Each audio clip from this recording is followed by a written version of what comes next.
There was rap before Chief Keef, and then what was rap after Chief Keef? A 16-year-old kid from Southside Chicago. No radio plays, no big budget, no industry machine, just a camera, some speakers, and a neighborhood that felt like a war zone. He didn't sugarcoat it, he didn't dress it up. He took it reality off his block and turned it into a sound. And the sound became drill. And the sound so powerful that put Chicago on a global map. And so dangerous people still argue if it saves lives or costs them. This is the story of Chief Keef, the godfather of drill music, who changed rap forever. To understand how big he was, you gotta remember Chief Keef wasn't supposed to be a superstar. So don't be in a, oh, you're not? Why does everybody say you're only 16 years old? They say what they want to say. How old are you? 300. He's not as polished as an industry plant. He's not a label built artist. He's a kid from Parkway Garden, O-Block, one of the most infamous projects in Chicago. Born Keith Kozark in 1995. By the time most kids was worrying about homework, Keith is surrounded by gangs, guns, and funerals. But here's the thing. Instead of being a productive part of the environment, he became the voice of the environment. Drill wasn't even a global word yet. Chicago had rappers, sure. But like Kanye, nobody turned the raw pain and violence of the streets into a fully formed, recognizable sound. But Chief Keef did.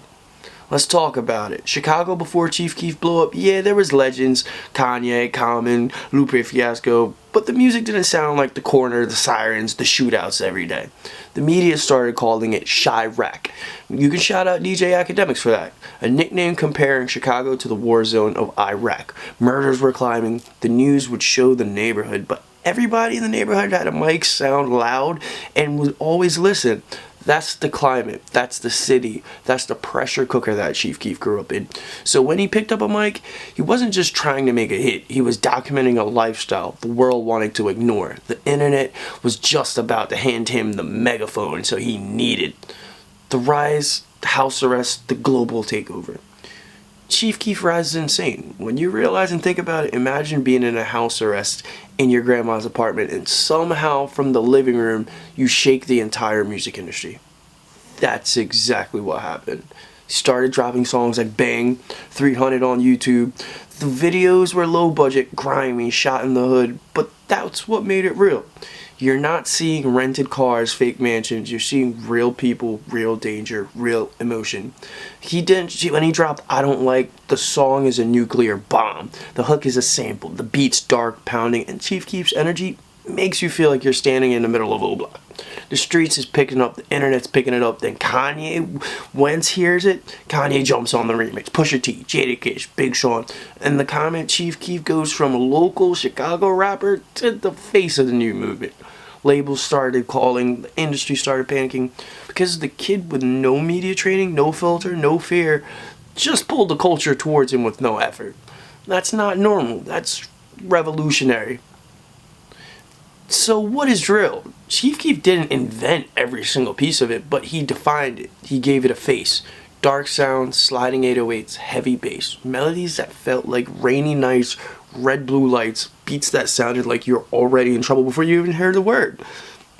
And over that, Chief Keef raps like he's numb to it all.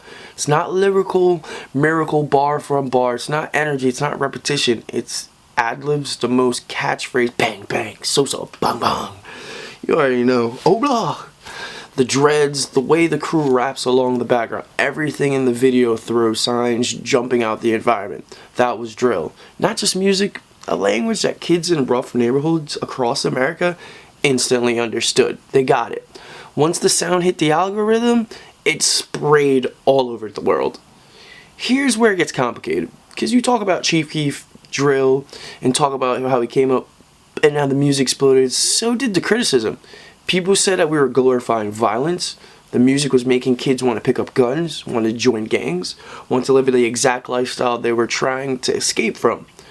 But to be fair, the lyrics were brutal, dissing the dead, taunting rivals, turning real street beef and hooks that millions of people chanted. You had news anchors, politicians, even artists blaming drill for risky and rise of violence. But here's the question. Was Chief Keef creating the violence? Or was he the first one to successfully monetize it? Because long before the cameras were out, Chicago was dangerous. Long before the songs went viral, kids were already dying. There was already beef. But what Chief Keef did was hold up a mirror. The mirror the world didn't want to look into. But when you take a mirror, sell it, package it up, entertain it, it's a consequence. Record labels start signing more drill artists, not because they came up as kids, but because the violence and views sell. Young artists in other cities see this and think, if I rap about what this is, I can get on. New York drill, Philly drill, it started being an epidemic. We went from sad XXXTentacion to gang Chief Keef. If you want to measure Chief Keef's impact, don't just look at Chicago. Look at the entire game. New York drill, heavily inspired by Chief Keef. Chicago started before Pop Smoke was booming.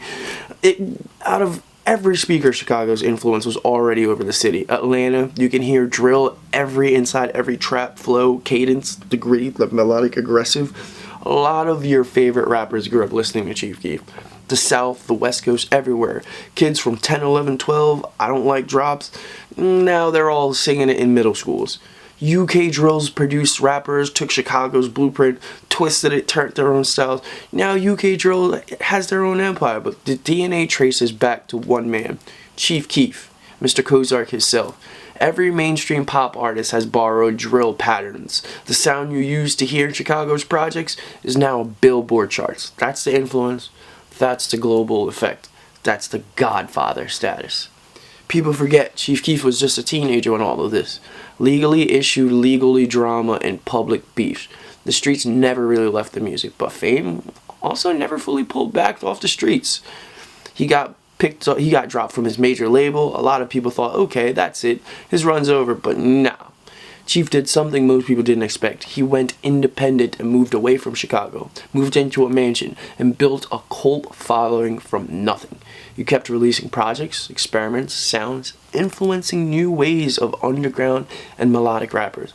You might see him as a radio every day, but go check how many artists actually grew up listening to him. Uzi, Cardi, Trippie Redd, the whole generation looked up to Chief Keef at 16. The same way others looked up to Lil Wayne, Jay-Z. He became less of a trending topic and more of a permanent blueprint. The legacy, the hero, the villains. So what is Chief Keef really? Is he the story of hip-hop? Is he the villain who glorified gang violence and going viral? Is he the hero who forced the world to pay attention to kids dying in a neighborhood nobody cares about? Or simply a mirror, reflecting reality, the existing long before the cameras turned on? But why can't we be arguing about it? Hip-hop doesn't sound the same after Chief Keef. Drill doesn't exist globally in all these cities without Chief Keef. Chicago is not seen the same way without Chief Keef. The bigger the hit song, the bigger the moment. That's legacy. That's where you love him. You hate what he represents. You have to say his name because he's everywhere. He is a cultural icon, from fashion, Glow Gang, to all the younger kids. From him being 16 to now being 30, that's 15 years of influencing the culture, from how it sounds, how it looks, and how an artist speaks. Chief Keef will forever be an icon. Don't forget to like and subscribe. This is how we make our videos better. Alright?